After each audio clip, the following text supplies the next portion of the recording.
One of the strongest claims made about the Quran is that it is perfectly preserved and therefore carries final authority. In this series, we've been asking what that claim looks like when it's examined historically, using Islamic sources themselves. That journey has taken us through oral transmission, collection, and standardization. But now we arrive at the deeper question. What kind of authority does a text claim once history is taken seriously?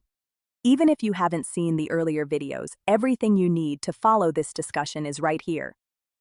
Authority is never defined only by what is preserved. It is also defined by what is excluded. When the Quran was standardized, alternative codices and recitations were no longer permitted. That decision created unity, but it also drew a boundary. Islamic sources themselves tell us that disagreement across regions triggered this moment. The concern was not hypothetical. It was real enough that action was taken. Disagreement required resolution. Resolution required authority.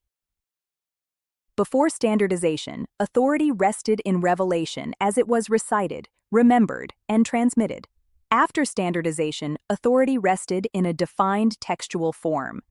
That shift matters, not because it implies deception, but because it changes how authority functions. There are two basic ways religious authority can be understood.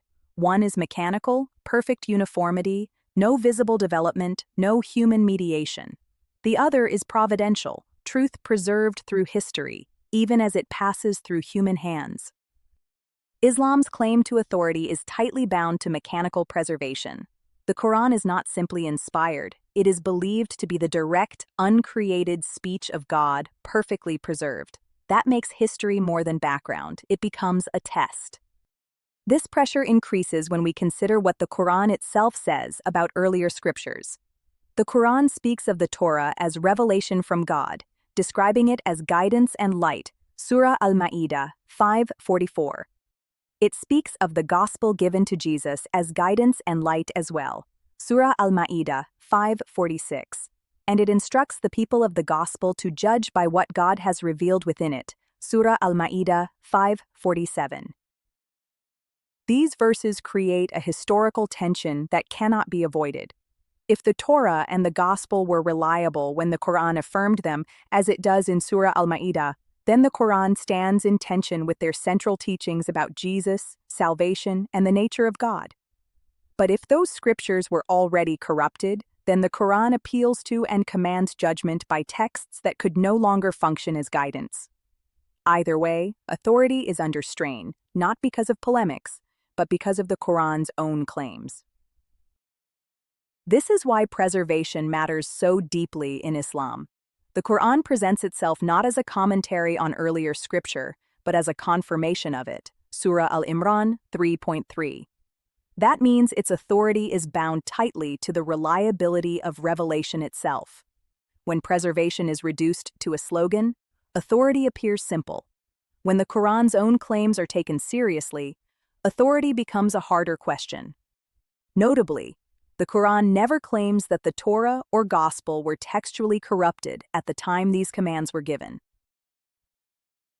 This is not an argument against Muslim faith. It is an invitation to examine whether inherited slogans fully account for the historical record. Honest faith does not fear careful questions. Once authority depends on a finalized text, questions about earlier scripture cannot be avoided. In the next episode, we'll examine how the Quran's view of the Torah and Gospel fits or fails to fit with what history shows. Authority is not weakened by history. It is clarified by it.